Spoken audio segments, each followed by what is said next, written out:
3, 4, 5, 6, 7. ¿Te llega? 8, 9. Ya lo... 7. No, pero conéctalo, Paco. Conéctaselo. 7. Conéctalo. A ver, ahí estás conectado. 7, te debe llegar. 8, 9, 10, 11, 12, 13. Ya está directo de consola. 8, 9, 10, 11.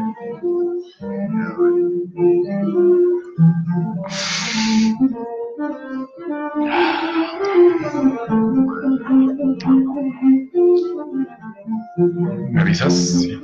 Vea.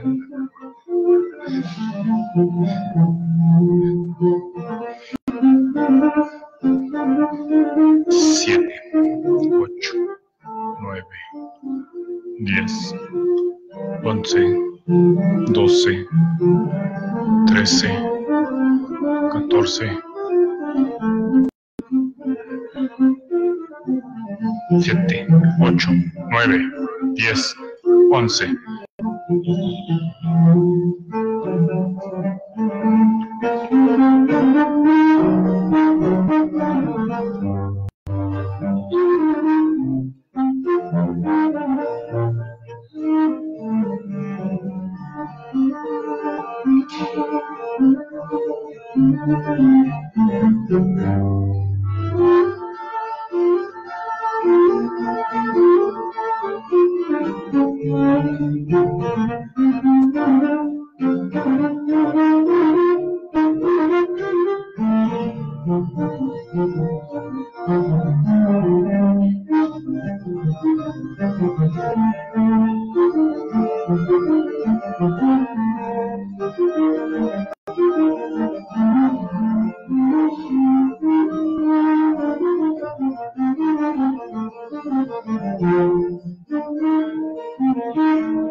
Buenos días.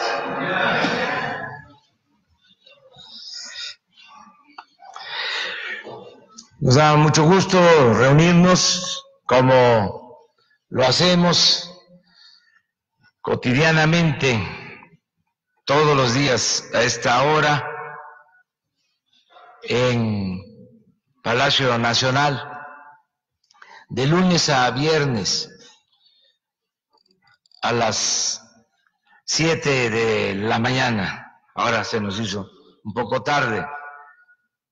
Llegamos aquí a Palacio de lunes a viernes, un poco antes de las 6, porque de 6 a 7 tenemos la reunión del Gabinete de Seguridad para conocer lo que sucede en el país en materia de inseguridad, delitos, violencia. En las últimas 24 horas tomamos decisiones desde muy temprano con el secretario de Seguridad, el secretario de la Defensa, secretario de Marina, la secretaria de Gobernación, el consejero jurídico, y a esas reuniones asisten también otros servidores públicos. Terminando esa reunión, pues estamos aquí con ustedes. El día de hoy vamos a informar de algo muy importante. Hoy se va a enviar la información respectiva para que el Senado de la República ratifique el Tratado de Libre Comercio con Estados Unidos y Canadá.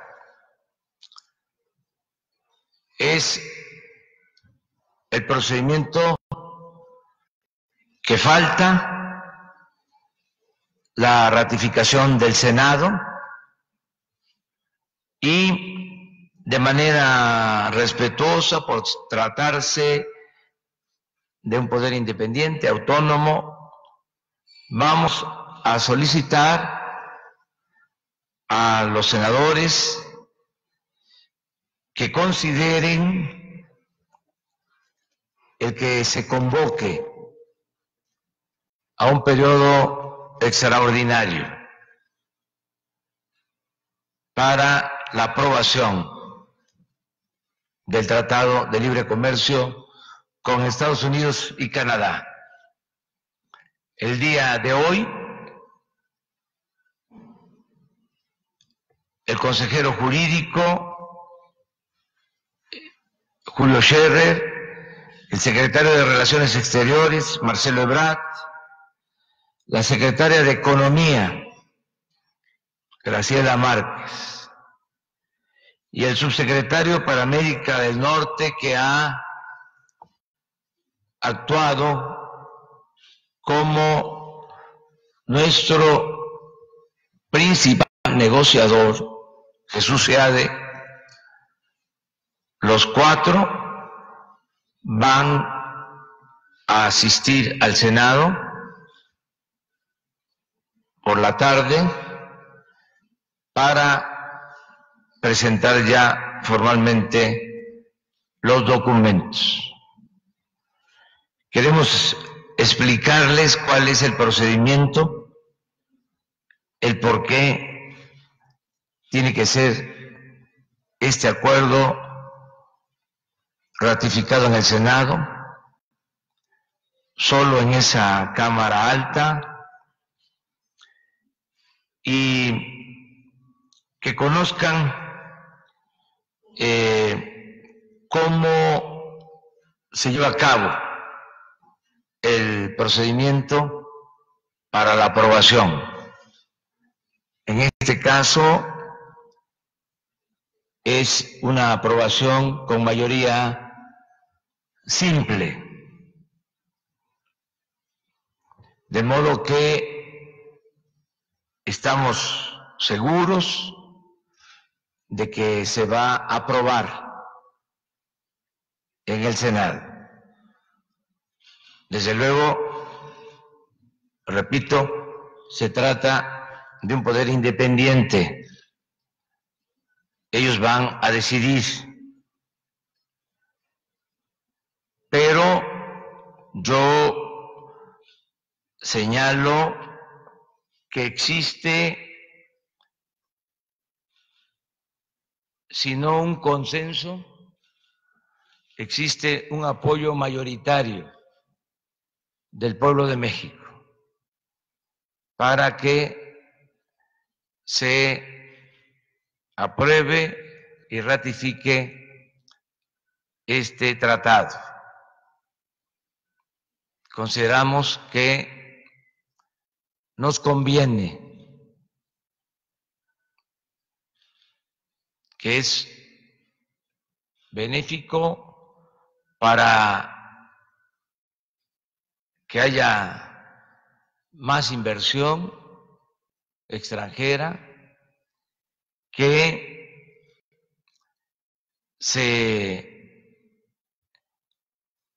estimule la participación de las empresas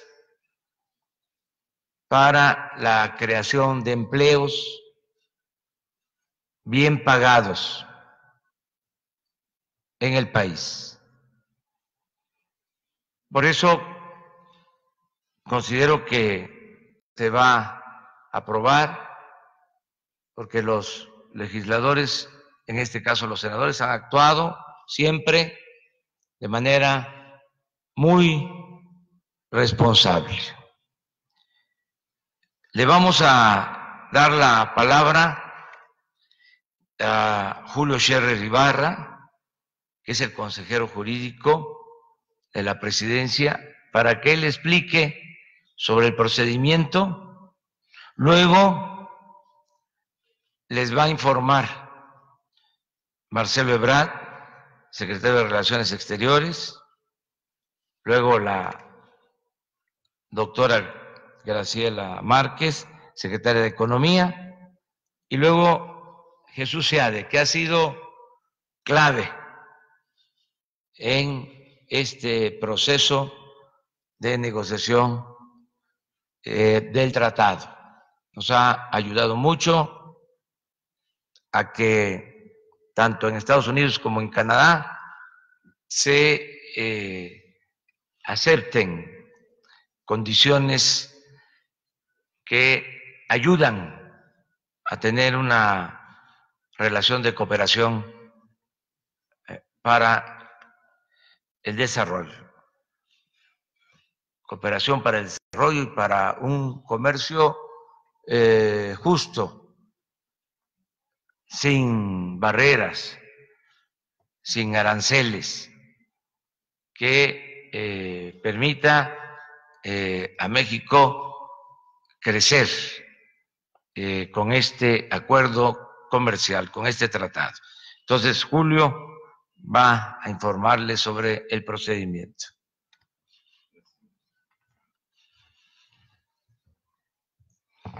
Muy buenos días. Como les comentó el señor presidente, vamos a presentar hoy en el Senado el tratado y vamos a explicar cuál es el procedimiento que vamos a llevar a cabo. El tratado entre México y Estados Unidos y Canadá fue firmado por las tres partes el 30 de noviembre de 2018 en la cumbre del G20 en Buenos Aires, Argentina. El TEMEC, como se le denomina, se encuentra pendiente de aprobación en el Congreso de los Estados Unidos de Norteamérica. En el Senado de la República no se ha recibido el TEMEC para efectos de su aprobación. En términos de lo dispuesto en el segundo párrafo de la fracción primera del artículo 76 de la Constitución Política de los Estados Unidos Mexicanos, la aprobación de los congresos de los países suscriptores puede ser paralelo o en momentos distintos.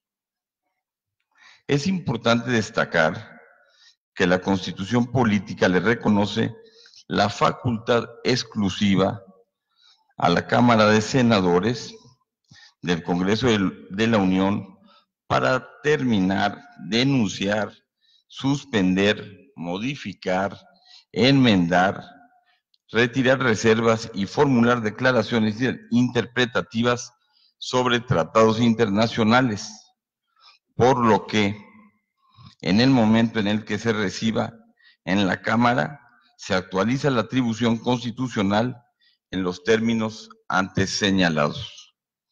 Asimismo, la Constitución Política de los Estados Unidos Mexicanos no establece mayoría calificada para la aprobación de los tratados internacionales, motivo por lo cual, como ya se explicó aquí, opera mayoría simple. Al tratarse de una facultad exclusiva del Senado de la República, en términos del artículo 76, fracción primera, segundo párrafo de la Constitución Política, la aprobación del TEMEC puede realizarse tanto en las sesiones ordinarias como en un periodo extraordinario, al que será seguramente convocado próximamente en la Cámara, que sea convocado por el Congreso y en la Comisión Permanente del Congreso de la Unión. Por disposición del artículo 237 del Senado de la República, los tratados internacionales deberán turnarse para su estudio y dictamen a las comisiones de Relaciones Exteriores que correspondan. Adicionalmente, podrá turnarse a otras comisiones cuyas materias corresponden con objeto de los mismos, a fin de que coadyuven en el dictamen del mismo. En consecuencia, el turno que corresponderá al TEMEC deberá hacerse a las comisiones de Relaciones Exteriores de Relaciones Exteriores de América del Norte y a la Comisión de Economía del Senado de la República. Es todo, señor presidente. Muchas gracias.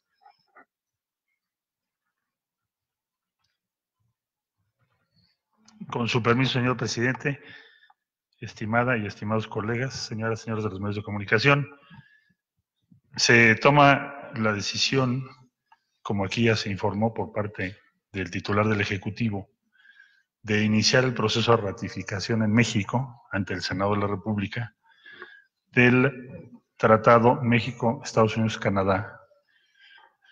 Este proceso de ratificación es de ratificación, es decir, es sí o no.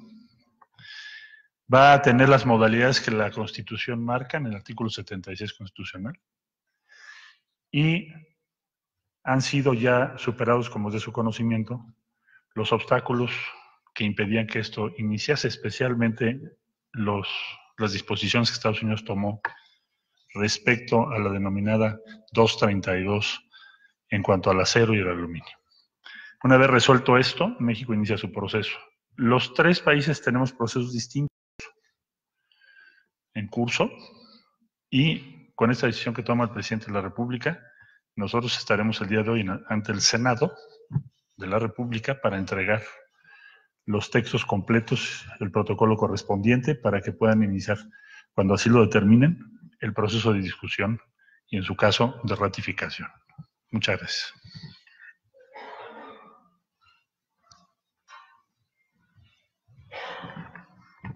Presidente, colegas, muy buenos días a todos y todas. Tengo el gusto de participarles, como ya se ha anticipado acá, que el día de hoy estaremos entregando en el Senado el texto, el protocolo y el reporte del Tratado México, Estados Unidos y Canadá. Así se da el último paso a un proceso de modernización del tratado comercial que Estados Unidos, México y Canadá firmaron en 1994. Este proceso de modernización de ese tratado inició en 2017. A partir de agosto del año pasado, nuestro gobierno decidió acompañar el último tramo de la negociación del tratado. El 30 de noviembre se firmó el protocolo, dando por concluidas las negociaciones. De entonces a la fecha, hemos actualizado algunos procesos, algunos temas importantes del cual se hablará posteriormente, pero hoy lo importante a señalar es este paso, este último paso que damos en la ratificación, para la ratificación que hará la Cámara de Senadores. ¿Por qué es importante este tratado y por qué la ratificación nos abre una nueva perspectiva en la relación con nuestros dos socios de América Latina? En primer lugar, porque el nuevo tratado abrirá espacios para la inversión y el comercio, beneficiando a la actividad productiva del país. Los flujos comerciales en América del Norte, los flujos comerciales que se desarrollan entre México, Estados Unidos y Canadá, equivalen a 1.2 billones de dólares. Esta es una de las áreas de intercambio comercial más importantes de nuestro planeta. Y por eso es tan importante que nosotros demos el paso de mantener un tratado comercial en América del Norte para garantizar que en México se creen más y mejores empleos, que se beneficie la actividad productiva, que los inversionistas tengan certidumbre y certeza en el momento de invertir en nuestro país. Que las inversiones lleguen a nuestro país para producir bienes para el mercado interno y bienes para el mercado de América del Norte, en donde encontrarán ventajas al no haber barreras arancelarias. Así pues, tenemos que ratificar el acuerdo de Estados Unidos, Canadá y México. Tiene una importancia muy grande en este momento. Nosotros presentaremos hoy el texto al Senado de la República. Habrá las deliberaciones correspondientes, pero seguramente los senadores tomarán en cuenta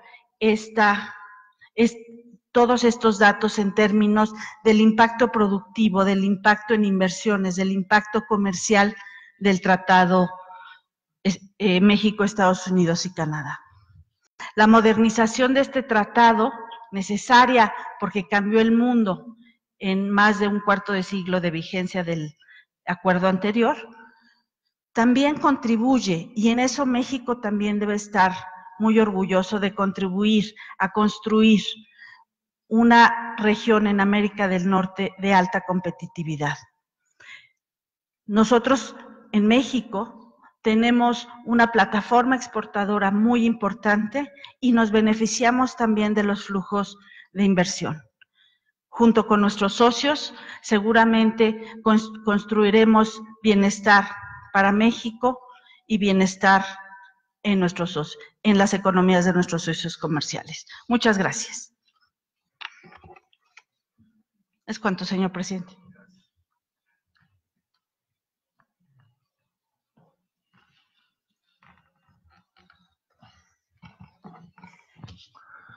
Muchas gracias, señor presidente, colegas, estimadas amigos y amigas de la prensa y otros que estén presentes. Yo lo que quiero agregar es nada más un par de palabras sobre la pregunta pues, importante en este momento: ¿por qué hoy, no? ¿Por qué ahora se da este paso? Bueno, pues siendo un poco frívolo, no dejo de notar, y no es que yo lo haya escuchado del presidente, pero observo que hoy se cumplen 6 meses de que se firmó aquel tratado, firmado por el gobierno anterior, pero al cual el entonces presidente electo brindó todo su apoyo, corrigiendo lo que hubiera de ser corregido, y se corrigió en forma totalmente satisfactoria para nosotros, y ayudando en forma sustantiva a que saliera. Y se firma hace 6 meses. Entonces, pues, parecería ser buen momento. Pero más importante, más específicamente, yo pondría a su consideración 3 factores, 3 metas cruciales que tenían que cumplirse antes de llegar a esta, de la ratificación. La primera ya tiene un mes exactamente de haberse cumplido, pero se las recuerdo, era la reforma laboral, todo el conjunto de cambios legislativos muy importantes, históricamente importantes, que metimos, que reflejaban tanto un compromiso que adoptamos, con mucho gusto, en el contexto del tratado con Estados Unidos y con Canadá, como un compromiso político de décadas del señor presidente y de todos los que estamos con él en este gobierno. Entonces, se pasa la reforma laboral hace un mes, que era un requerimiento total para poder llegar a esta fase. Segundo lugar, como ya se mencionó, el problema también muy acucioso, muy complicado del acero. Nosotros en un momento dado dijimos, no se debe firmar allá en noviembre el tratado, el borrador del tratado, sin resolverlo del acero. No se hizo, no se pudo, se han pasado meses, pero era una condición total que México había expresado repetidas veces, y Canadá por su lado también. Afortunadamente, ya muy recientemente se pudo resolver eso, y es otro obstáculo que se supera y que nos permite pasar a la etapa definitiva. Y tercer lugar, bueno, pues hemos estado en contacto estrecho con los ejecutivos, los negociadores, los ejecutivos de los 2 países socios, de Canadá y de Estados Unidos.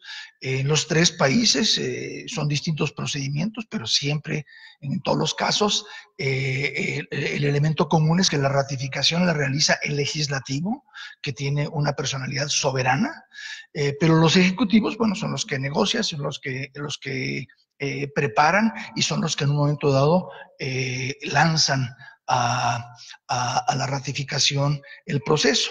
Y en esta comunicación cercana que tenemos con Canadá y con Estados Unidos, observamos y hemos informado al señor presidente que que detectamos importantes avances. Ciertamente en Canadá, que acaba de ayer también de iniciar el lado técnico de su proceso, como en Estados Unidos, que es más complejo todo el proceso, pero están avanzando las cosas en una forma muy atractiva.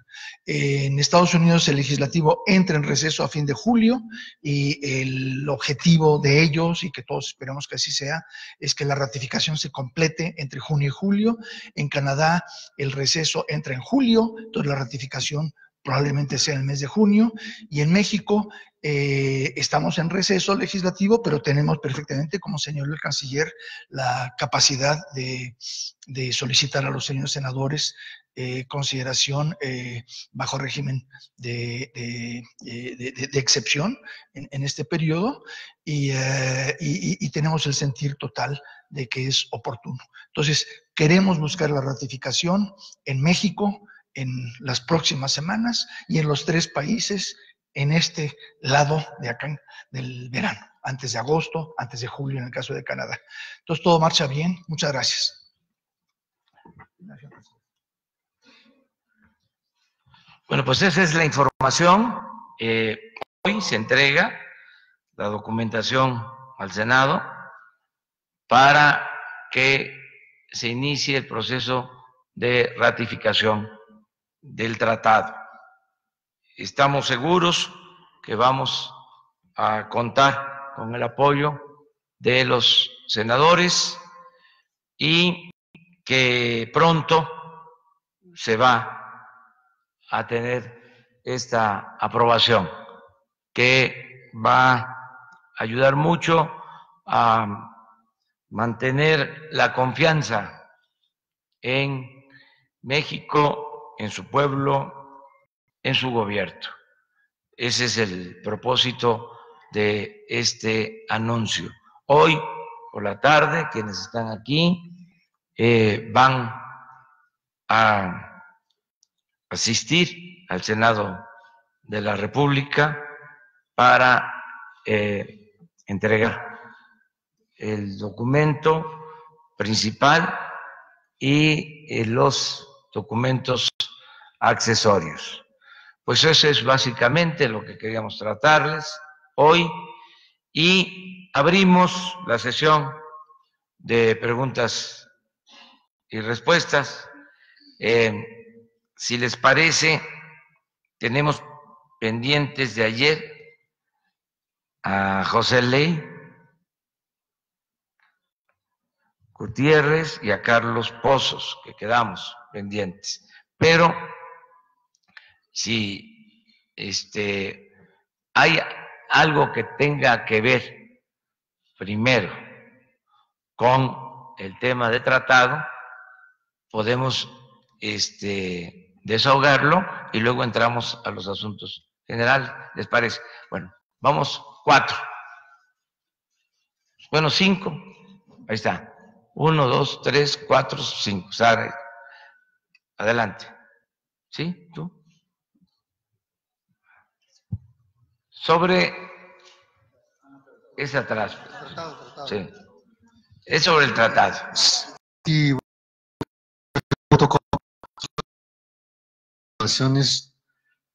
¿qué es lo que se contempla o qué se va a hacer para resolver el serio problema del tráfico de mercancías?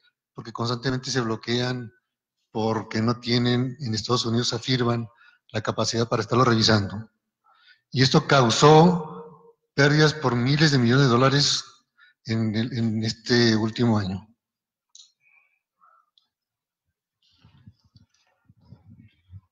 Sí, con mucho gusto. Se refiere el compañero a los retrasos que hemos observado en los puertos de entrada a Estados Unidos a lo largo de toda la frontera con diferentes intensidades. Brevemente diría que se llevó a cabo en primer lugar, mandamos una nota diplomática a Washington. Yo estuve en Washington recientemente, hace unos días, y fue uno de los temas de conversación más importantes. Se hizo una evaluación del impacto económico y se realizó reunión 22 y 23 de mayo, acaba de ser, en la Cancillería, fue la sede, porque hay muchos temas, no es el objeto de esta conferencia, pero diría que brevemente lo que acordamos fue monitorear los tiempos y ver las decisiones que se van a tomar en sus capítulos. Un capítulo son inversiones que hay que hacer para ampliar los puertos o mejorar los ingresos. Dos son acuerdos con aduanas, que algunos no se han concretado, no se han materializado, que trataremos de que así se haga lo más pronto posible.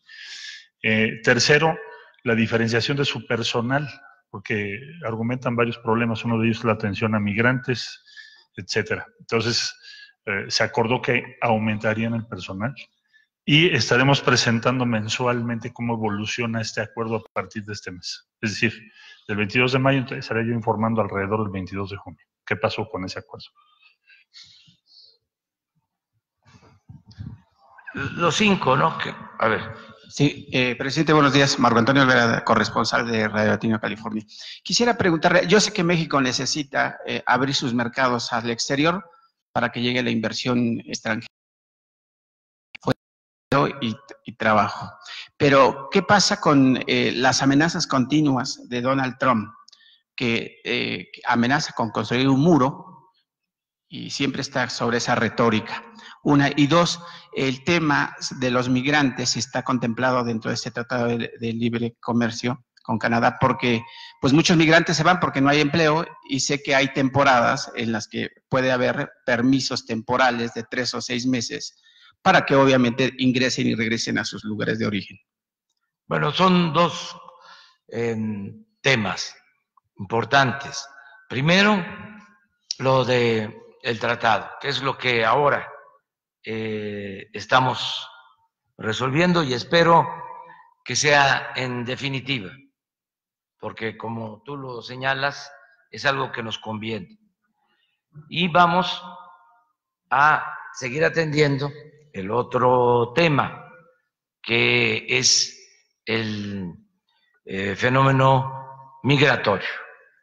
Y para eso vamos a seguir insistiendo en atender las causas, es decir, en buscar un acuerdo bilateral de cooperación para el desarrollo. Lo que hemos estado planteando, ya existe incluso un plan elaborado por la CEPAL y lo está viendo el secretario de Relaciones Exteriores, todo lo vinculado al fenómeno migratorio. Pero no solo los flujos de migrantes, sino atender las causas. Ese es el enfoque que estamos dándole a este asunto.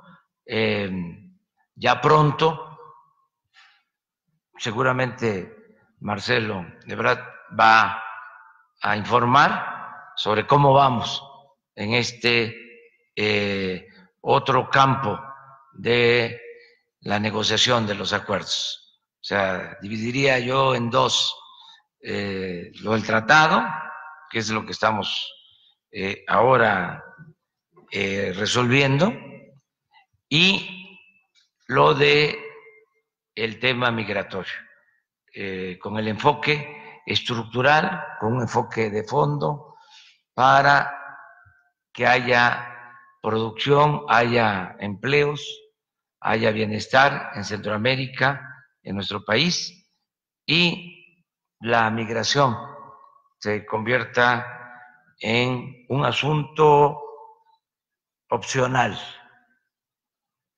no obligatorio, que la gente no se vea en la necesidad de emigrar por falta de oportunidades o por violencia. Entonces, ese es el otro tema. No sé si, Marcelo, sobre este último tema tengas algo que decir, un adelanto, porque acabas de regresar de Estados Unidos, y aprovecha para informarlo de... Sí, señor presidente. Se presentó muy brevemente en el tratado, que es tu pregunta, no hay un apartado respecto a esa materia. Es decir, lo que hoy se va a presentar es lo que ya se conoce, que tiene que ver con otros capítulos y otros, inversiones. México, desde el principio que se tomó contacto con la administración Trump, que fue en el proceso de transición, el presidente de la República le envió una carta invitándolo para hacer una iniciativa de desarrollo respecto a los 3 países, Guatemala, Honduras y El Salvador, e informando que el sur de México iba a recibir una inversión muy relevante.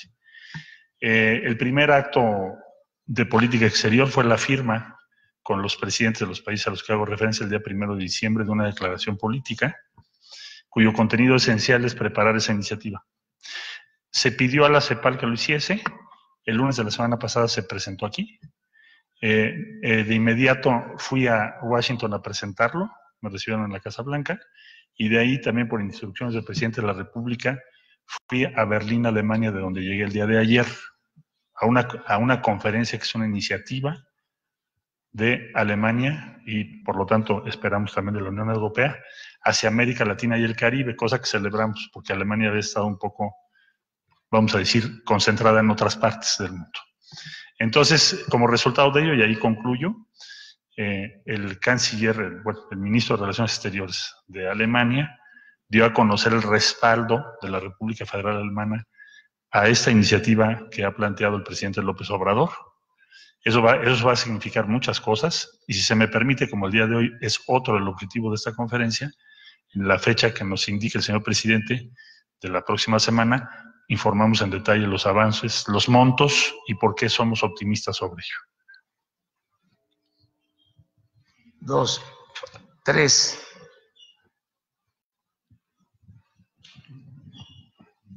Buenos días, Rocío Méndez de Noticias MBS.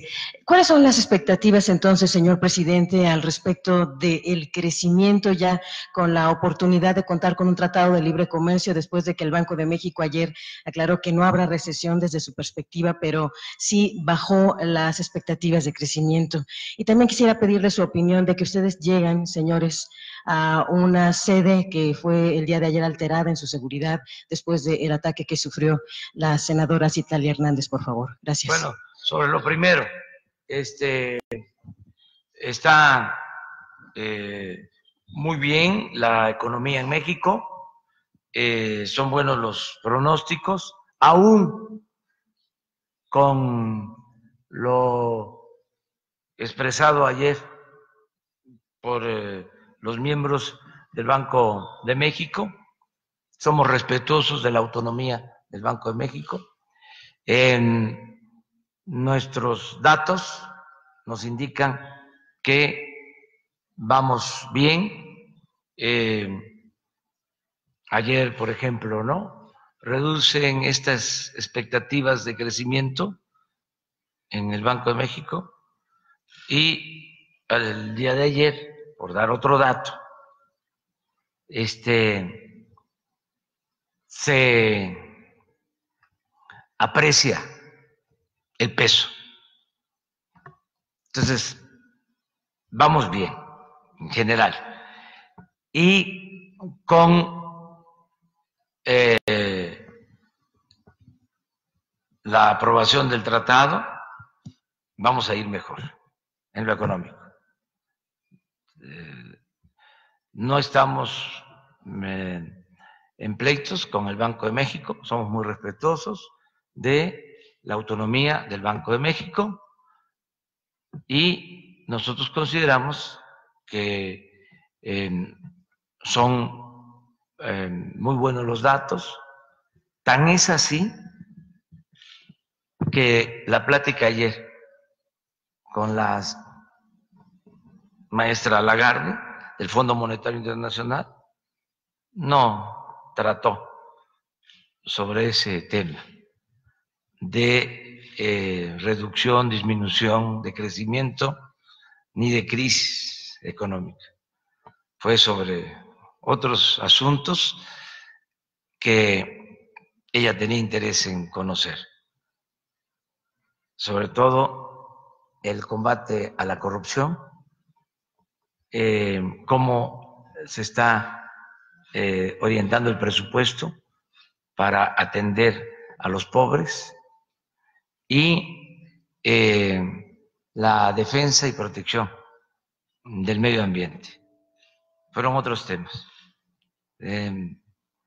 Seguramente con los funcionarios de Hacienda sí trató asuntos financieros, pero nosotros estuvimos conversando más de una hora y ella manifestó su confianza en la marcha de la economía de nuestro país.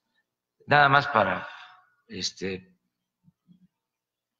puntualizarlo, porque si no hubiese sido de esa manera, pues ella hubiese declarado otra cosa, saliendo. Y si ustedes ven sus declaraciones, pues fueron favorables, yo diría, objetivas. Vamos de manera que, bien, adelante. Es que eso no entra para la siguiente ronda, si les parece, porque estamos sobre el tratado. Aunque sí va el tratado al Senado, pero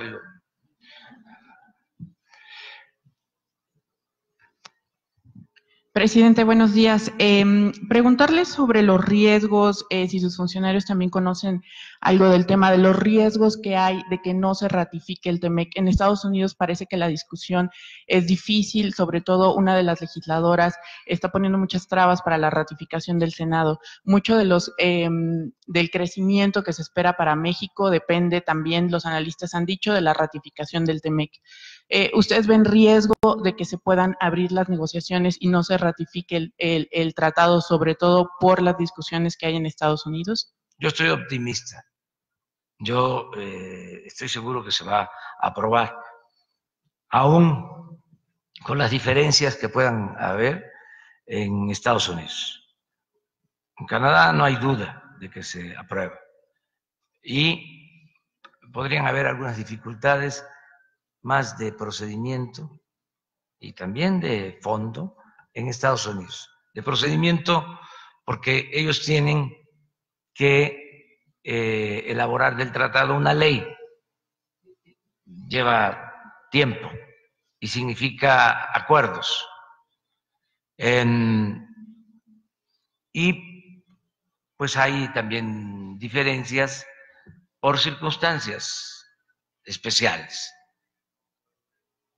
que no tengo yo por qué mencionar, no me corresponde. Son dos partidos. Sin embargo, nosotros hemos sentido también mucho apoyo de los actores principales, los representantes económicos, sociales, políticos de Estados Unidos. Hay un buen ambiente, y yo apuesto a que se va a aprobar el tratado. Puedo hasta pronosticar que se va a aprobar sin dificultad y pronto se va a llegar a este acuerdo que considero conviene a Estados Unidos, conviene a Canadá y le conviene a México. Pero si no se ratificara y se abrieran de nuevo las negociaciones, ¿esto podría afectar las perspectivas no. de crecimiento, sobre todo en este escenario que mencionan del Banco de México, que ya señala 0.8 de crecimiento como un estimado? No. La verdad, estoy optimista. Se va a aprobar el tratado. ¿No es necesario un plan B? No. Pueden decir que he confiado el presidente y que siempre hay que tomar precauciones y que hay que actuar de manera precavida. Pues no, en este caso estoy seguro de que se va a aprobar el tratado. ¿Descarta que se reabra la negociación? Descarto que se abra la negociación y hay condiciones inmejorables para la aprobación del tratado.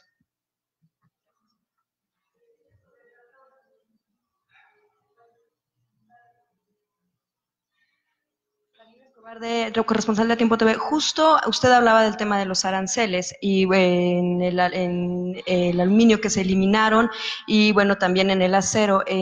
Altos Hornos, que actualmente está en una investigación y que tiene, bueno, principal sede en Monclova, Coahuila, pues precisamente preguntarle si no existe un riesgo también de que sucedan este tipo de investigaciones en las que, bueno, pues se congelan las cuentas, por las que podría incluso pararse la producción de una industria y, bueno, de una empresa que genera amplias aportaciones a la industria acerera del país. Preguntarle si no hay un riesgo que precisamente se esté dando en la ratificación del TEMEC aquí en México, bueno, que se envía al Senado, en un contexto en el que se da este tipo de situaciones, como el congelamiento de cuentas. No, todo se relaciona, ¿eh? O sea, todo tiene una relación, pero no es vinculatorio, es otro asunto. Por eso,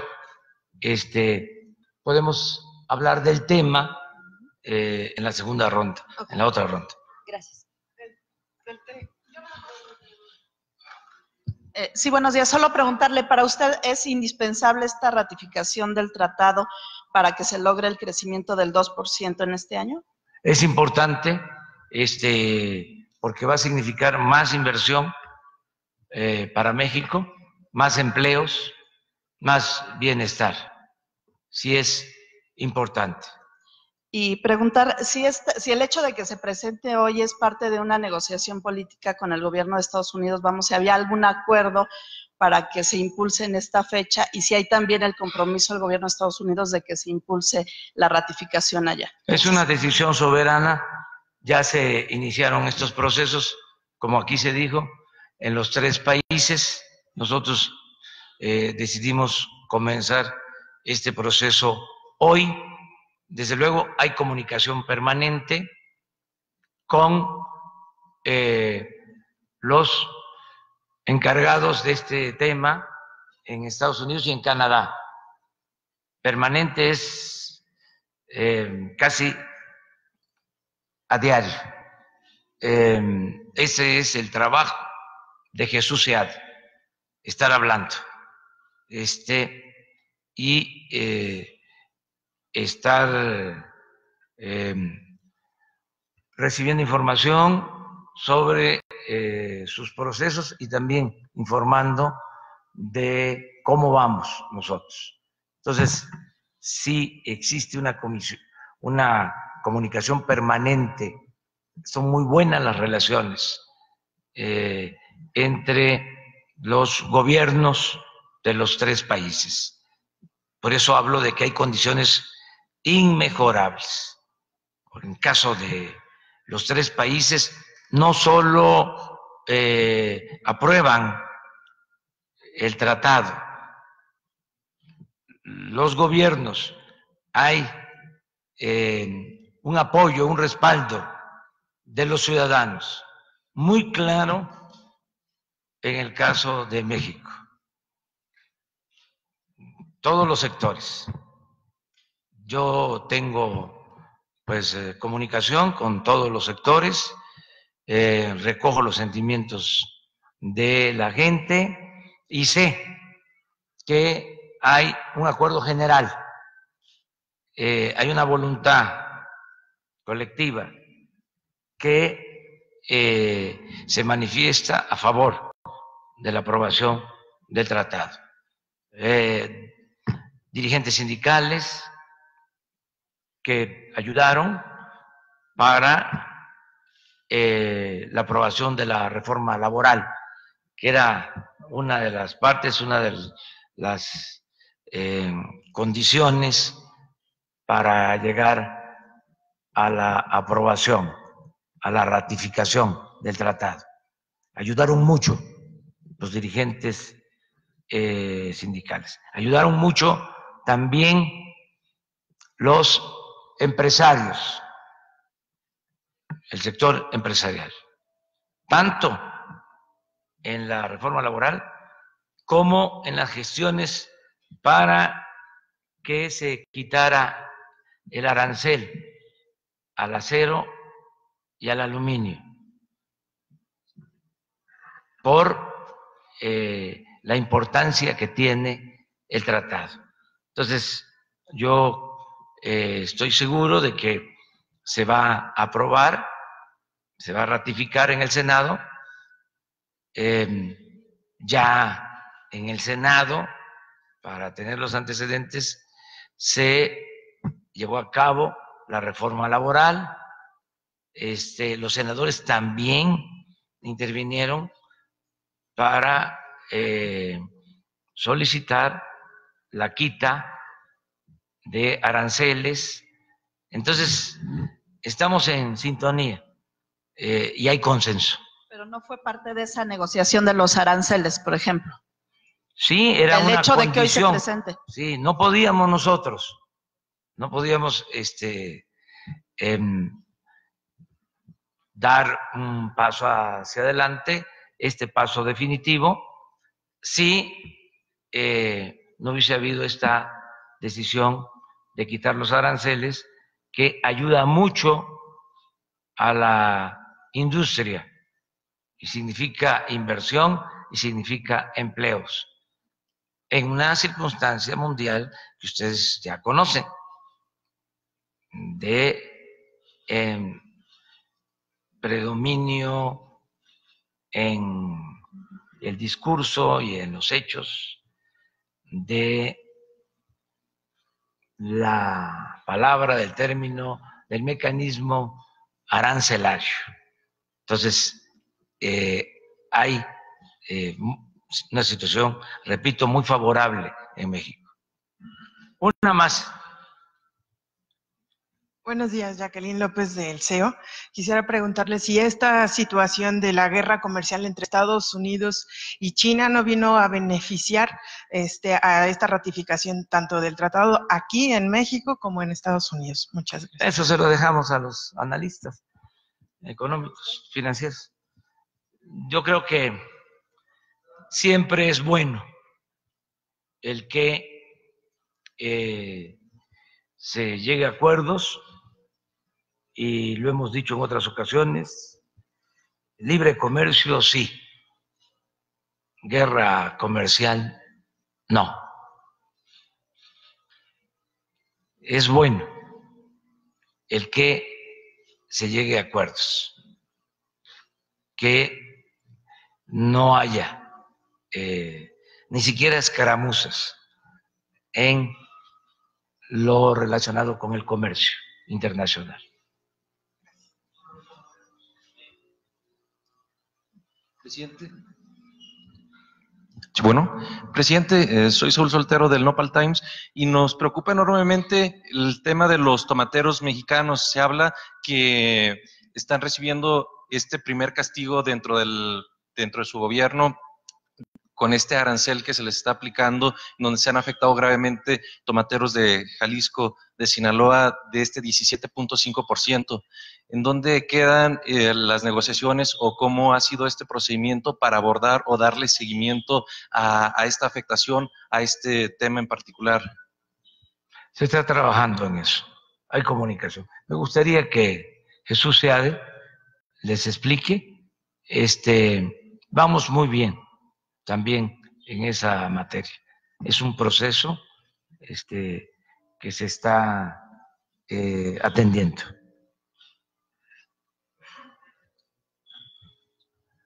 Gracias, señor presidente.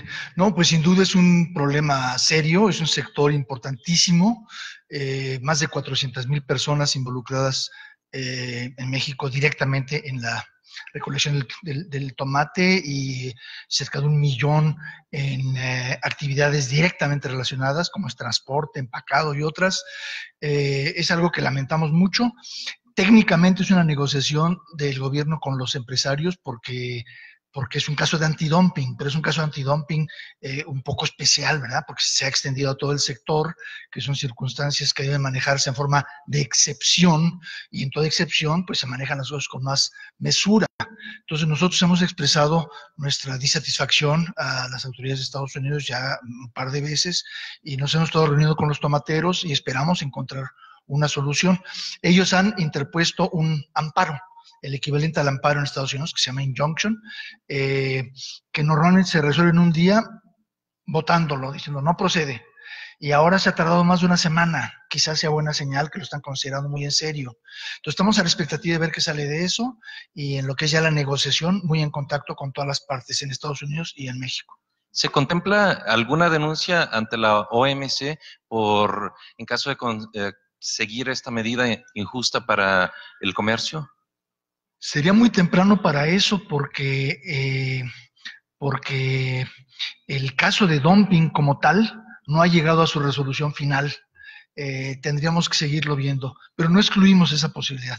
De momento no es lo que está sobre la mesa. Lo que está en la mesa son dos cosas: el amparo y la negociación en la cual estamos apoyando. ¿Y hay medidas sobre la mesa restitutorias para equiparar con impuestos por un monto similar al que se está generando el perjuicio o no? Bueno, pues quizá podríamos invitarlo a que colabore con nosotros porque es un buen negociador. Es algo que no excluimos, pero todavía no estamos manejando esa opción. Sí, gracias, presidente. Bueno, ahora sí, abrimos la ronda en general y empezamos con Joselín, de ayer.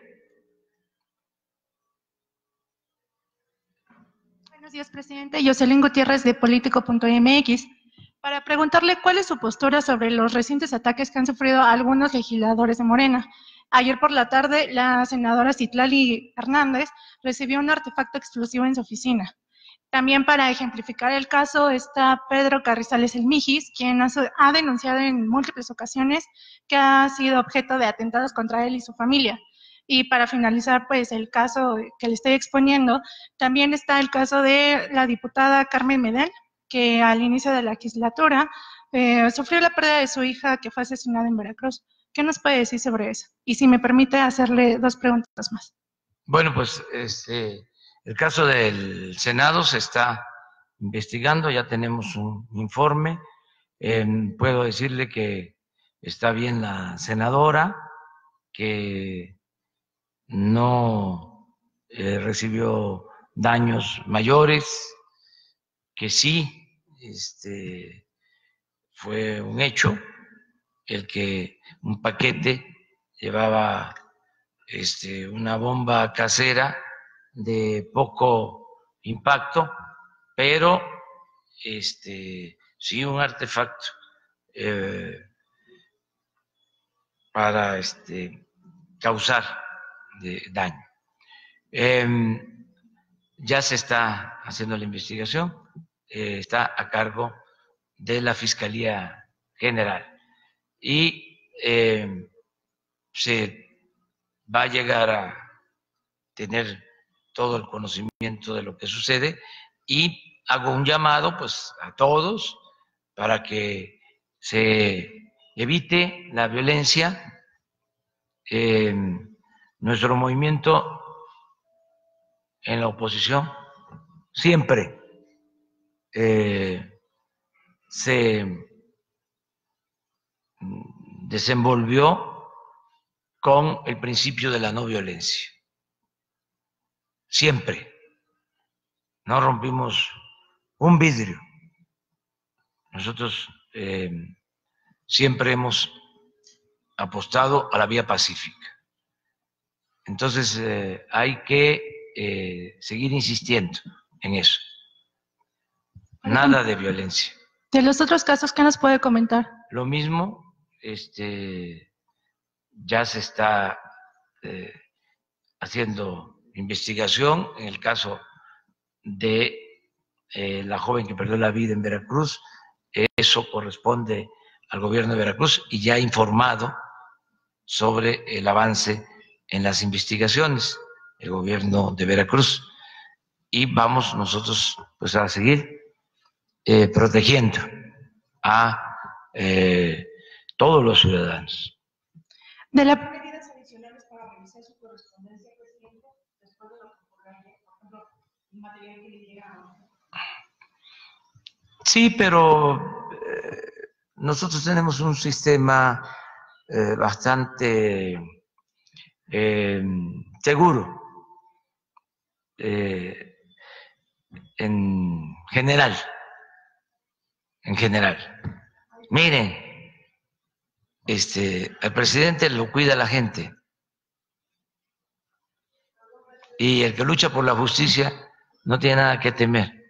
Pero esta semana no estuvo funcionando la máquina de escáner en el acceso principal de Moneda. Hay varias deficiencias de seguridad. Sí, se van a arreglar.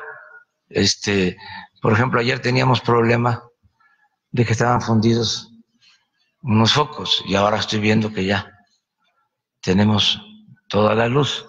Entonces, es el mantenimiento que se tiene que dar a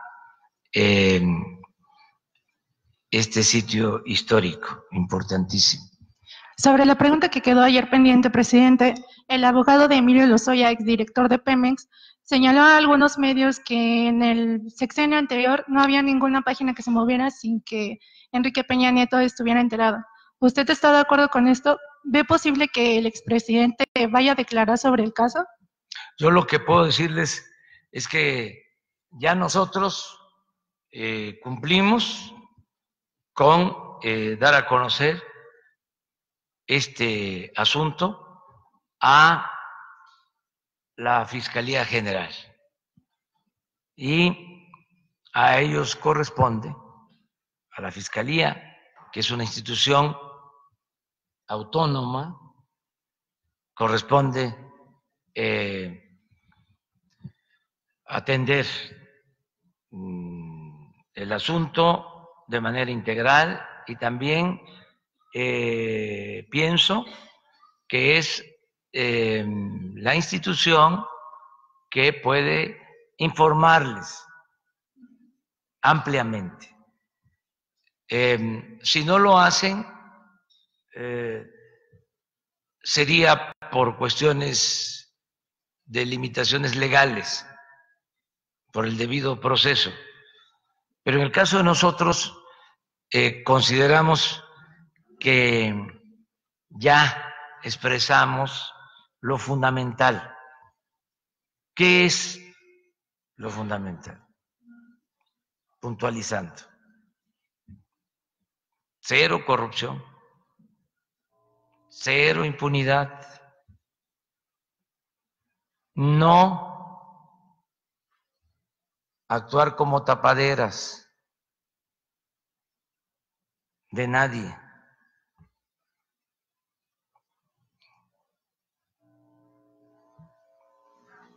Nada al margen de la ley. Nadie por encima de la ley. 5.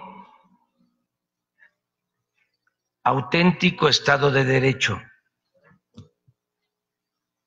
Pero en ese caso, presidente, entonces, por ejemplo... 6. Cero influyentismo. 7. Justicia. 8. Recuperar lo robado para devolverle al pueblo lo que le pertenece. 10. 9. No persecución. 10. No es muy fuerte la venganza. Ya salió, ¿verdad?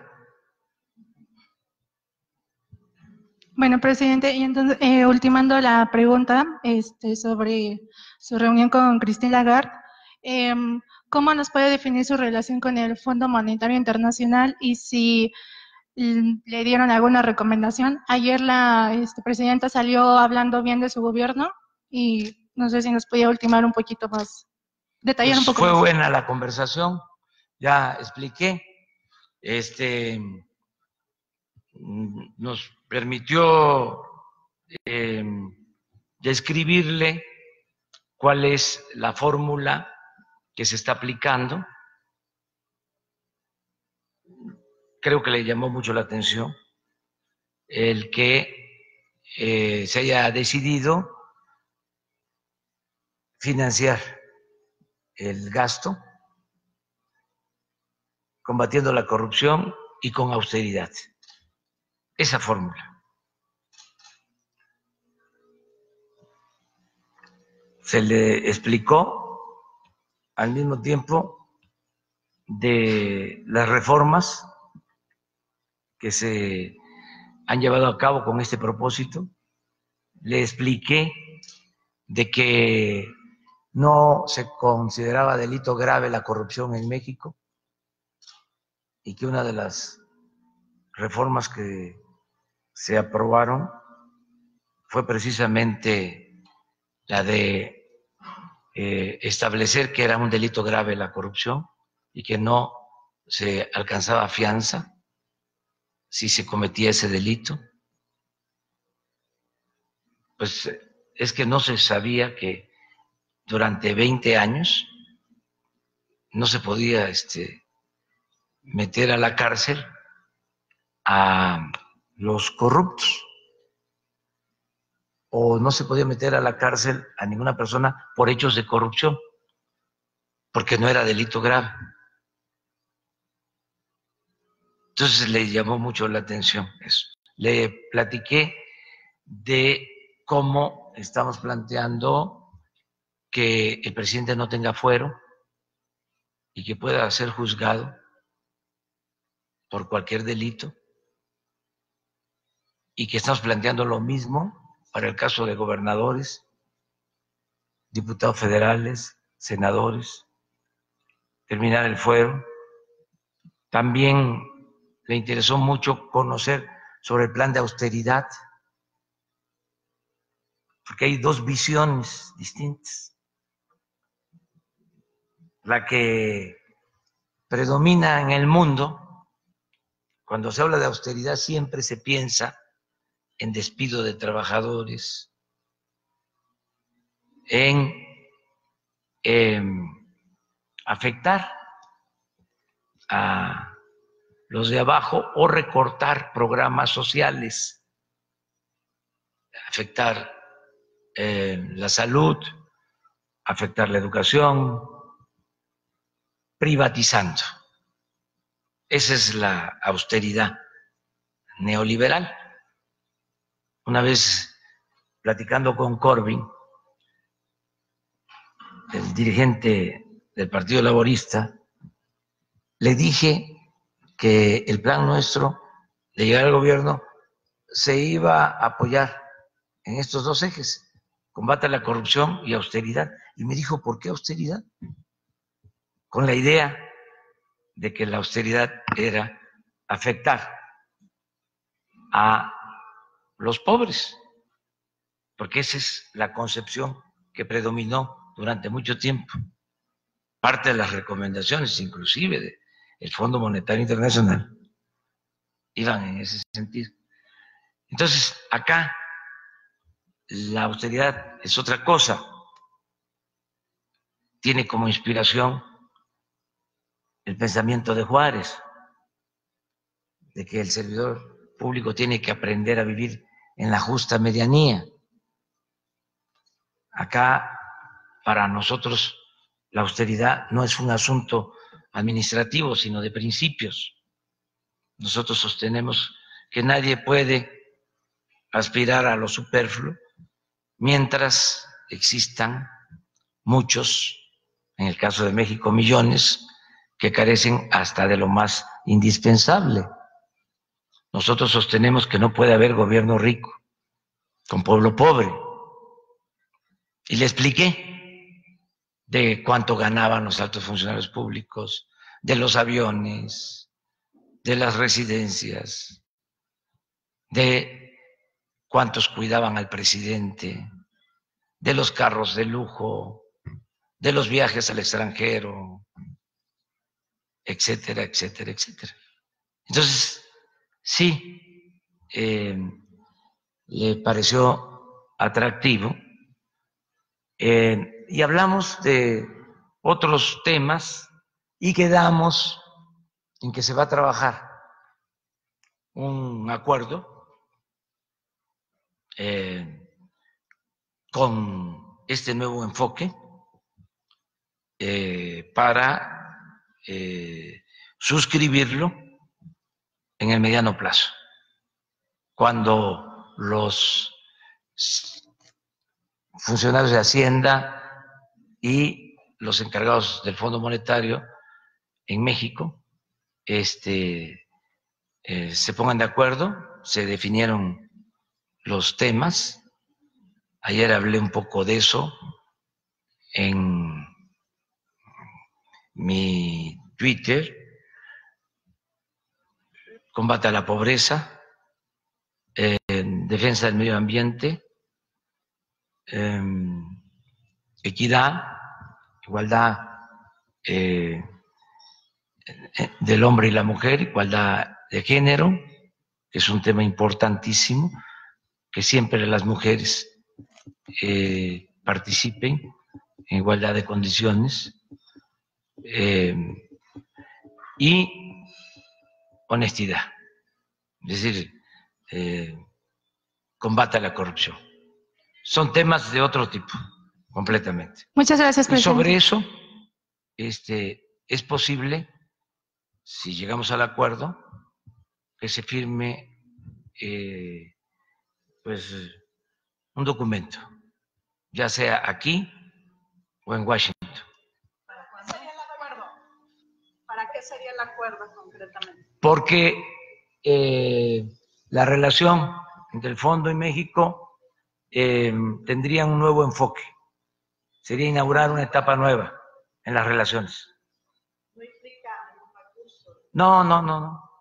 No, es que afortunadamente estamos bien. Está sana la hacienda pública. No es para presumirles, pero tenemos reservas suficientes. No tenemos ningún problema. Presidente, perdón, nada más aclarar en qué sentido sería.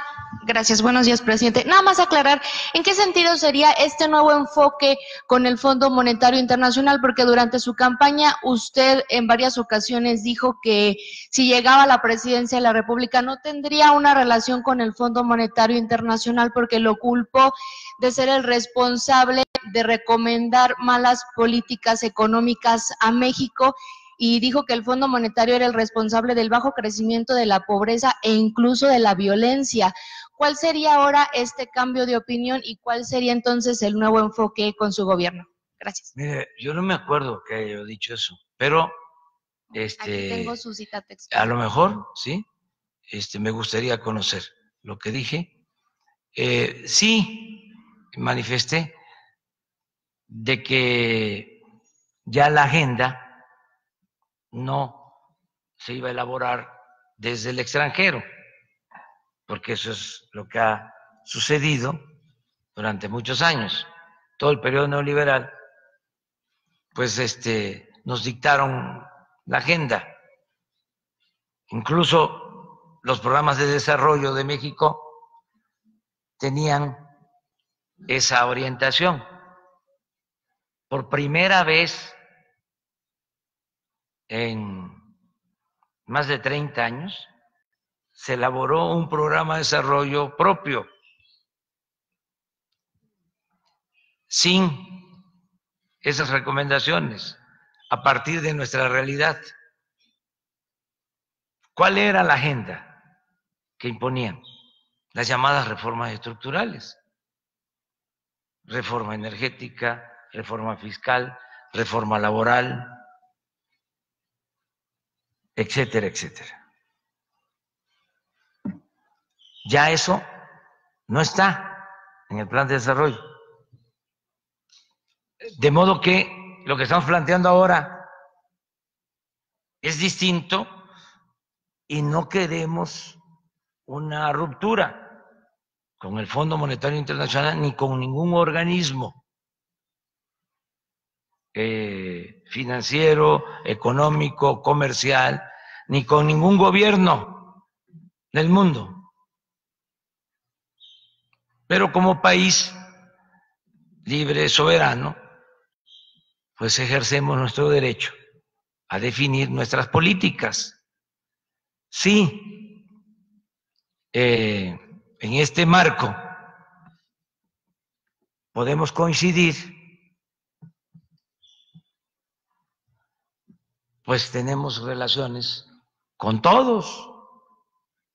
¿Por qué no coincidir si el Fondo Monetario Internacional condena la corrupción? ¿Por qué no coincidir si el Fondo Monetario Internacional busca combatir la pobreza? ¿Por qué no coincidir si el Fondo Monetario Internacional apuesta al desarrollo sustentable? ¿Por qué no coincidir si el Fondo Monetario Internacional se pronuncia por la igualdad de género? En eso estamos totalmente de acuerdo, es la nueva relación. De todas maneras, me gustaría, no es un emplazamiento, ni tampoco es obligatorio, pero me gustaría saber si dije que no íbamos a tener relaciones con el Fondo Monetario Internacional. El otro día comenté algo, porque se me vino a la memoria un libro que, pues yo creo que leí hace 20 años, de Krause, un libro interesante, La democracia sin adjetivos, sí, si no 20, sí 15 años. ¿Cuándo? No, es de 85, pues entonces más, ¿sí? Entonces me acordaba yo de que él habla ahí del AMPA del periodismo, o AMPA periodística, que me vino, ¿sí?, en ese momento, en ese instante, a la memoria, y él dijo que no. Estoy seguro que se le olvidó, porque no iba a negar algo, ¿no? Escrito. Cuando uno escribe, yo llevo escribiendo pues algunos años, como 30 años escribiendo libros, y ahí está, son testimonios. Imagínense si yo no fuese congruente, ya me hubiesen sacado. Mire lo que dijo este libro, antes. Pero yo siento que se le olvidó, porque ha escrito también mucho, y se le pasó eso. Pero en efecto sí, trata el tema. Y además está como para retomarlo, está de actualidad. Nada más porque va a generar más polémica, pero la página que dedica al tema es buenísima, porque habla de cómo don Daniel Cosío Villegas decía, y es cierto, que en vez de usarse la libertad de expresión, se negociaba con la libertad de expresión. y se hablaba de que el periodismo, dice en ese libro, que el periodismo debía convertirse en una escuela política, en pedagogía. O sea, está muy bien. Lo que pasa que pasaron los años, son otras las circunstancias. Así es esto, ¿no? Pero ningún problema con Krause, ¿eh? Ni con nadie. O sea, estamos aquí comentando sobre estos temas, por lo que planteas del Fondo Monetario, ¿sí? O sea, no estoy diciendo que no lo haya dicho, me estoy protegiendo por si las dudas, porque ¿mande? Ah, eso sí, no, eso sí, pero que dijiste que no íbamos a tener. Ah, no, eso sí lo dije, no, eso sí, ni lo busques, seguro que lo dije. Además no la estamos adoptando, es otra cosa. Ah, también, sí, también. También, pero es una etapa nueva. Creo yo que estos organismos están cambiando. Esa es mi apreciación. Por las nuevas circunstancias, ya no se pueden seguir aplicando las mismas políticas de hace 20, de hace 30 años. Ya. Eso fracasó.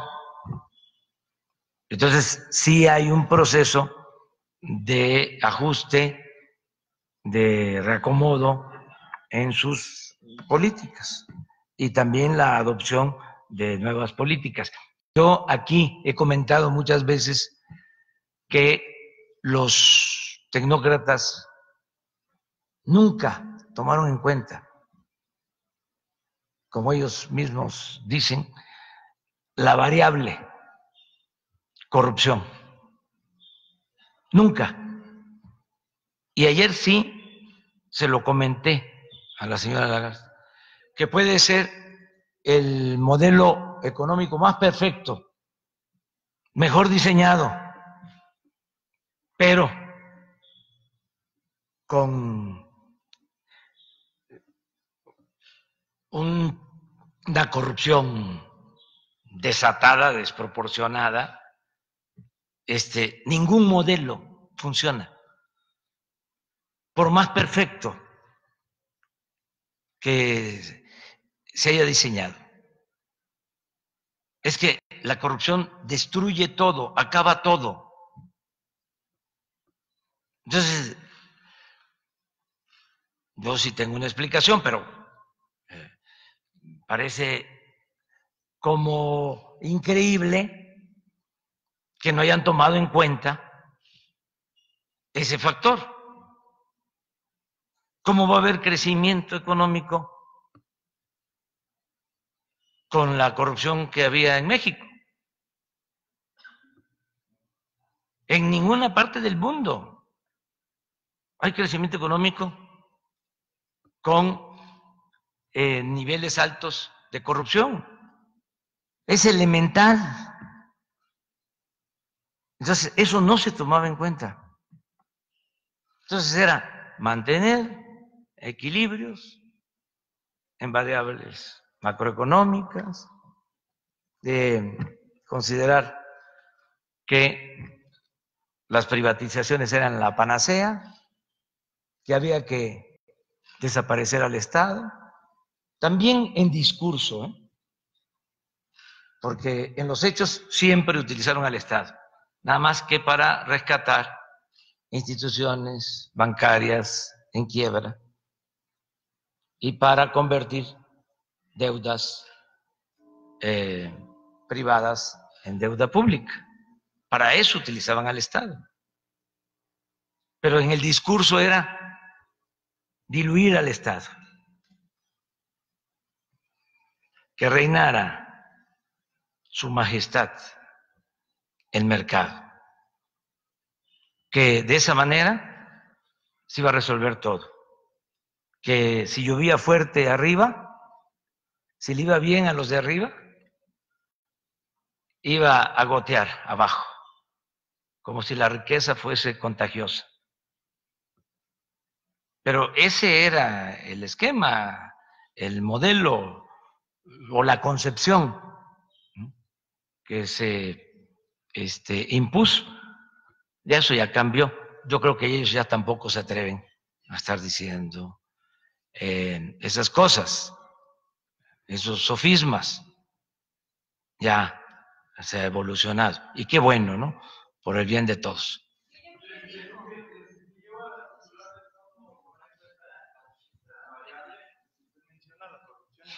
No, pero sí platicamos sobre el tema. Fue una plática muy agradable. La señora es muy respetuosa, preparada, una dama. Hola, muy buenos días, presidente. Mi pregunta es la siguiente. Voy. Desde el día de ayer se viene comentando el hecho de defender los derechos de las mujeres. Hay un tema muy delicado actualmente y creo que no se ha tocado lo suficiente. Desde hace unos días se llevó a cabo un juicio, se está llevando a cabo un juicio en la Corte de Brooklyn, donde es relacionado a esta agrupación NXIVM, donde vemos cómo hay implicados o hay investigaciones referente a 6 mexicanos, donde lo que impacta es el hecho de que vemos cómo el sector político, las cúpulas grandes de la política, hay personajes involucrados en esto. No es la primera vez. Un ejemplo claro, Kamel Nasif, el Gober Precioso, son ejemplos de cómo este tipo de actos ilícitos se llevan a cabo. Pues sí, la prostitución de mujeres, la trata de mujeres se lleva a cabo. Entonces, es imposible poder tener un Estado donde realmente se cuenten con derechos humanos a las mujeres si realmente se llevan estas prácticas. Mi pregunta es la siguiente. Si ya se está investigando en Estados Unidos, ¿no cabe la posibilidad de que se investigue aquí? Y usted como presidente, ¿haré un llamado, si bien estos delitos se hacen de oficio, pero no se han iniciado aquí en México, cabe la posibilidad de que usted haga un llamado a estas mujeres aquí en México, de que si en realidad se están llevando también estas prácticas, acudan a denunciar? Y así, aunque sea hasta sus últimas consecuencias, tenemos al hijo de Carlos Salinas de Gortari, también tenemos a la hija del dueño de Reforma, y así sucesivamente han ido saliendo más personajes ligados de forma muy directa a estas cúpulas de medios de comunicación y de la política, y no es la primera vez. Es todo, señor presidente. Pues te voy a aplicar con todo cariño aquello que dice que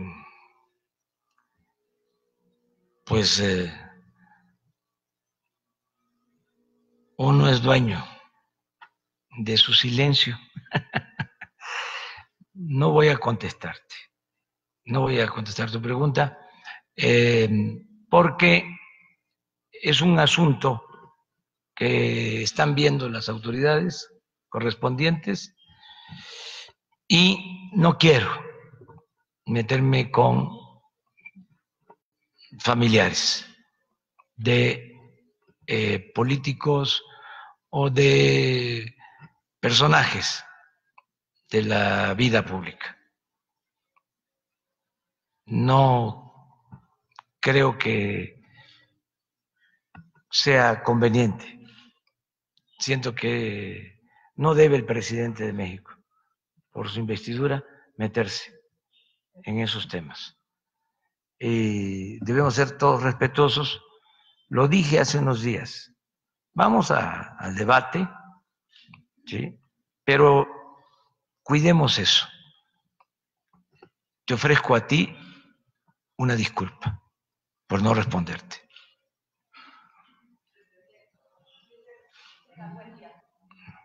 Cintia Barrera de Bloomberg News. Retomar la pregunta de la colega de MBS sobre esta estimación del Banco Central que se dio a conocer el día de ayer. En el mejor de los escenarios, la economía mexicana estaría creciendo 1.8 de acuerdo con esa última estimación. Si nos puede compartir, por favor, a qué ritmo estima usted que va a crecer la economía mexicana en los 3 trimestres que quedan para llegar al 2% que usted nos ha comentado en múltiples ocasiones que México crecerá. Y tengo otras 2 cosas y una para el canciller Ebrard después. En el reporte del Banco de México, si se lee bien, ya se habla de crecimiento futuro en la economía. Que la cifra corresponde al primer trimestre y que se avisora mayor crecimiento en los 3 trimestres que faltan. Entonces vamos a esperarnos. Está abierta la apuesta de que vamos a crecer al 2, como lo estimamos. Correcto, pero hoy día las cifras no respaldan esa estimación. El mismo banco dice que su informe es en el trimestre y el mismo banco dice de que al futuro se va a crecer. Pero alcanzar ese crecimiento para llegar al 2%. Vamos a ver. Yo sostengo que sí, pero también respeto a los que opinan que no se va a alcanzar esa meta. En este reporte que usted menciona, se habla de que hay una debilidad en cuanto a la producción industrial. ¿Qué va a hacer el gobierno de México para subir esa producción, para fortalecer ese rubro que es el que está Nosotros tenemos dañando? otro dato. ¿Qué sería? Tenemos que está creciendo la inversión nacional y la inversión extranjera. En este trimestre al que se hace mención, creció la inversión extranjera. ¿Puedes dar un dato sobre eso? Sobre el crecimiento de inversión. Y en el caso de la producción industrial, ahí, ¿qué es lo que se va a hacer en particular para fortalecer ese rubro? Gracias. La Secretaría de Economía recauda las cifras, registra toda la inversión extranjera que llega al país. En el último registro que tenemos es un crecimiento del 7%, lo anunció aquí en este mismo lugar el señor presidente, y fue un crecimiento que se registró prácticamente en todos los sectores de la economía, y creemos, y aquí retomando un poco el tema del día de hoy, con la ratificación del Tratado de Libre Comercio, hay muchas inversiones que están a la expectativa de esta ratificación, entonces creemos que este flujo aumentará en las próximas semanas y meses. En cuanto a qué podemos hacer en términos de la actividad industrial, el Gobierno de México está, ustedes saben, haciendo una inversión muy fuerte en obras de infraestructura, está reactivando sectores de la economía que no habían recibido atención. Esto de suyo genera unos efectos positivos en las cadenas de proveeduría, en las cadenas de abasto. Tal es el caso, por ejemplo, de la producción de tubos y de la producción de maquinaria para la industria petrolera.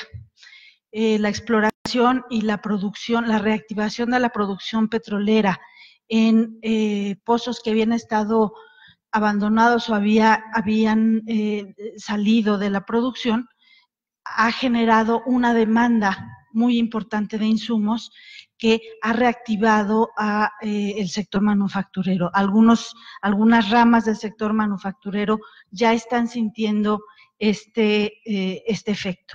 Lo mismo podemos decir en cadenas de proveeduría en otras ramas industriales, particularmente en el Bajío, y los efectos positivos que ha tenido la zona libre de la frontera norte, donde inversión nacional y extranjera se ha beneficiado de los estímulos fiscales y ha aumentado la producción en algunas ramas, entre otras electrónica. En este sentido, ¿cuál sería la estimación que ustedes manejan para la inversión directa, la inversión extranjera directa al cierre de 2019, dado que ya están mencionando que hay ciertos indicios de una recuperación? Las estimaciones tienen que ver los efectos de no solamente el Tratado de Libre Comercio, sino del desempeño de la economía internacional. Nosotros creemos que va a continuar creciendo la llegada de capitales extranjeros, e insisto, no solamente por la ratificación, sino también por las licitaciones que realizará el gobierno mexicano en Tren Maya, en el Transísmico y en otras obras de infraestructura. Comprometerse a un dato de inversión extranjera es mucho más complicado que un dato de crecimiento de la economía, toda vez que depende de factores que nosotros controlamos y de muchos otros que no están bajo nuestro control. Ok, muy amable, gracias. Presidente, una pregunta adicional de mi parte y después, si me permite, una para el canciller Ebrard. En el caso de Pemex, la semana pasada ya se anunció con mucho más detalle este programa de ciertas exenciones fiscales, en el caso de impuestos concretamente, para aligerar su carga, ¿no? La carga fiscal que tiene hoy día. Independientemente de ese anuncio que hizo Pemex, ¿usted está considerando, junto con su equipo, medidas adicionales para fortalecer la salud financiera de Pemex? ¿Y cuáles serían? Hasta ahora no. ¿Eso No, sería sí, hasta dónde van? ¿De porque, aquí al 2021? Ya prácticamente se firmaron todos los contratos para trabajar en 21 campos petroleros este año. Ya se está perforando. Ya se estabilizó la caída en la producción petrolera, ya va a empezar a aumentar la extracción de crudo. Nos ampliaron este crédito revolvente de $8,000 millones para Pemex. No se ha usado, es un buen aliento, una reserva de $8,000 millones disponible por si las moscas, por si se necesitara. Además, ya se decidió quitarle carga fiscal a Pemex. Entonces, consideramos que Pemex va muy bien. Y con eso sería suficiente. Y con ahora, eso con sería todo esto que usted suficiente. menciona. Sí. Perfecto. ¿Me permite una pregunta para el Sí, canciller? por favor. Canciller, buen día. Sobre su visita la semana, hace unos días a Berlín, ¿tuvo usted conversaciones directamente con representantes del sector automotriz, caso concreto de Volkswagen? Y si nos pudiera comentar qué es lo que se platicó, qué acuerdos se están buscando, cómo se puede fortalecer la industria en el escenario económico por el que transita México hoy día. Gracias. Sí, desde luego, la conferencia a la que hice alusión estuvieron presentes. Estuvo la Volkswagen, que representa la sección Latinoamérica de la Confederación Patronal, en el caso alemán. Estuvo Siemens, BMW, Audi, Mercedes-Benz, prácticamente toda la industria automotriz y aeronáutica, que ya tiene algún tipo de relación. Como usted sabe, muy recientemente tuvimos la visita de Airbus. Ellos son socios muy importantes. Entonces, respecto a la industria automotriz, lo que les interesaba principalmente es cuáles son la aplicación, la hoja de ruta que México va a seguir para la implementación de las reglas de origen, cómo se van a medir, cómo se van a valorar. Y seguramente la noticia que el día de hoy ha dado a conocer el señor presidente de la República va a ser una señal muy poderosa para las inversiones que tienen planeadas. Su planeación de inversiones es por décadas. Y debo decir que la industria automotriz alemana es una de las industrias que ha asumido más riesgos de entrada en inversiones en el exterior. Ahí tiene usted el caso, pues, de la misma experiencia mexicana. Volkswagen fue de las primeras empresas que llegaron a México en la etapa del desarrollo estabilizador. Se asumieron el riesgo de invertir en el país. Lo mismo en China. Volkswagen fue una de las primeras empresas automotrices que llegó a ese país. Resumen, ven con mucha simpatía las normas y que se llegue a un acuerdo comercial con Estados Unidos y el Canadá, y estarían a partir de ahora esperando lo que es la implementación de las nuevas reglas de origen. Próximamente, como usted sabe, se va a inaugurar en México la planta BMW, que es muy importante, es una de las plantas más grandes que tienen en el mundo. Y lo que percibí en esta conferencia es un mensaje muy positivo. La pregunta que se hicieron las empresas durante la conferencia es cómo podemos aumentar la inversión alemana en México. Hoy México es el principal socio de Alemania en América Latina, por encima del Brasil. Somos el socio número 1. Y eso no solo va a continuar, sino que pienso, por lo que escuchamos en la conferencia en Berlín, se va a ampliar en los próximos años. La Secretaría de Economía ha estado coordinando estos esfuerzos. Tuvimos una reunión previa a la visita y lo que les transmití es lo que la propia Secretaría ha venido definiendo como los pasos a seguir para implementar lo que se ha convenido en el tratado, en el denominado TMEC. ¿Qué compromisos de inversión tienen concretos ya? ¿Unas, varias, armadoras? Tienen, como les decía yo, su planeación es a 10 años. Entonces ellos están partiendo del supuesto de que se va a llegar a un acuerdo muy pronto este año. Y lo que están viendo es cómo van a cumplir con las nuevas reglas de origen. Eso significa aumento de inversión necesariamente en la región Norteamérica, donde México tiene condiciones de competencia muy grandes. Ahora dependerá de nosotros convencerlos, persuadirlos de que esas inversiones se hagan lo más pronto posible. Bueno, con la BMW, por ejemplo, que creo que es el jueves. Sí. Sí, seguramente, y de la industria aeronáutica y aeroespacial. Bueno, no puedo hablar por los alemanes, pero sí le diría que en su planeación México va a seguir siendo el número 1 en América Latina. Quieren hacer una expansión de su inversión en México y eso es lo que percibimos en la conferencia. Habló no solo la industria automotriz, también la aeroespacial, farmacéutica, ahora que estamos en el tema de medicamentos, y otros rubros. Primordialmente lo que es la digitalización o el Internet de las cosas, donde Alemania tiene un avance muy relevante.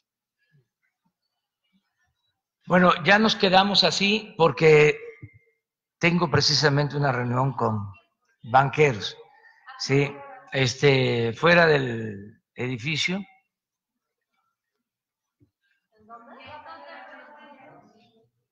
Sí, Merrill Lynch.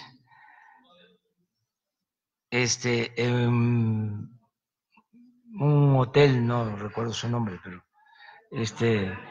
sí, pues yo creo que por ahí, sí. Muy bien. Mañana, usted, los tres, vamos, mañana, empezamos. Vienen directivos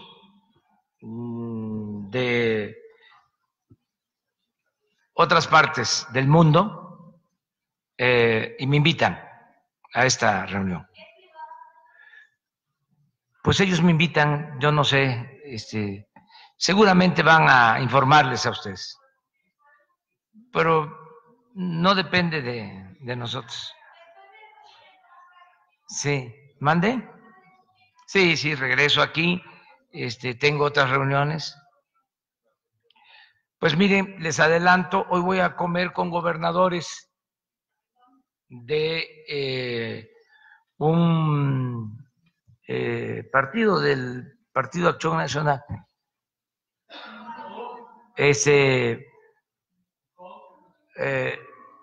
Posteriormente voy a comer con los gobernadores del PRI, que los estoy invitando. Es como parte de pues las relaciones, y luego con los gobernadores de Morena. Es parte de eso, Hoy aquí, con los gobernadores que surgieron del PAN pero ahora como gobernadores están gobernando para todos. Sin embargo, pues es importante pues también que se conserven los agrupamientos a partir de pues las políticas de cada organización, ¿sí? Están invitados por partes, además son más o menos 10, del PRI creo que también como 10, un poco más, de Morena también como 6 o 8. Entonces nos dividimos porque luego son las reuniones con todos los gobernadores, pero para poder conversar, platicar, acordar en beneficio de los ciudadanos de todos los estados, porque no hay distinción, no hay gobernadores preferidos, porque entonces se afecta a los ciudadanos de otros estados. Y yo tengo que gobernar, y es mi obligación, gobernar para todos los mexicanos. Muchas gracias. No, esto no es. Nosotros ya tenemos resuelto la situación económica, financiera, vamos muy bien y de buenas.